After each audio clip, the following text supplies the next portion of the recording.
اللہ رب العزت نے فرمایا کہ جو شخص سوال کرتا ہے، مغفرت طلب کرتا ہے، میں اس کا سوال پورا کرتا ہوں اور اس رات مغفرت کر دیتا ہوں، سوائے چند لوگوں کے۔ چند لوگ نہیں بخشے جاتے اس رات، چند لوگ اس رات کی دعاؤں سے بھی نہیں بخشے جاتے اور لیلۃ القدر میں بھی نہیں بخشے جاتے۔ ان میں سب سے پہلا آدمی تو مشرک، نہیں بخشا جاتا جب تک شرک چھوڑ نہ دے۔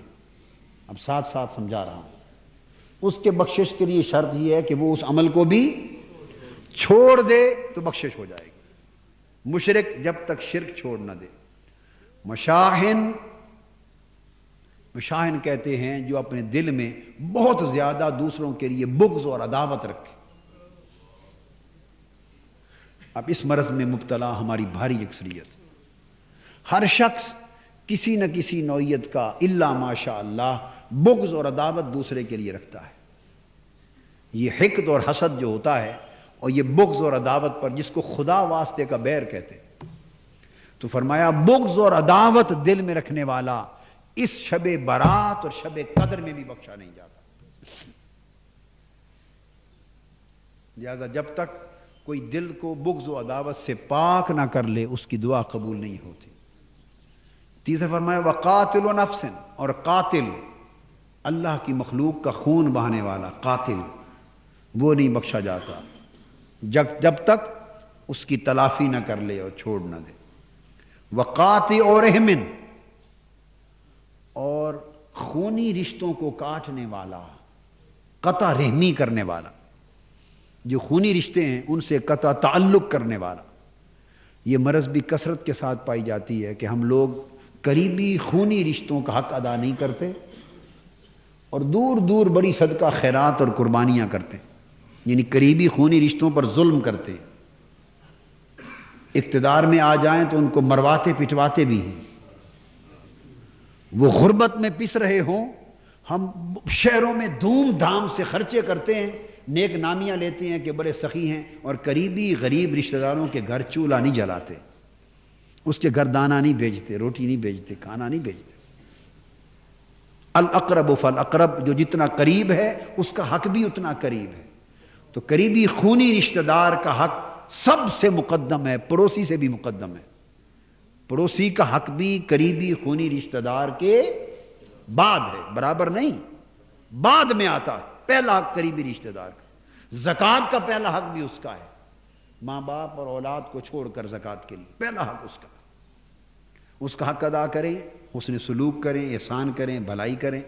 تو جو شخص خونی رشتوں کو کاٹتا ہے، قطع تعلق کرتا ہے، وہ بھی نہیں بخشا جاتا۔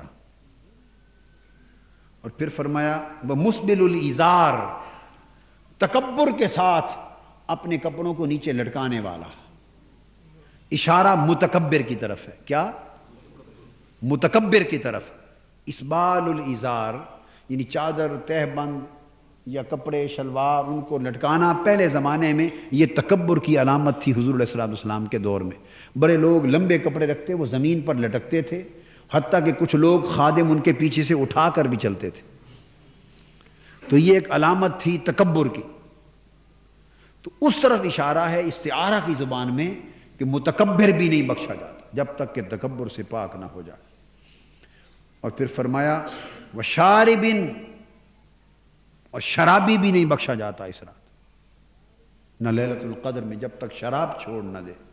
وقطات، اور فرمایا النمام، قطات یا نمام چغلی کرنے والا، جو پشت پیچھے غیبت کرتا اور چغلی کرتا، وہ بھی نہیں بخشا جاتا۔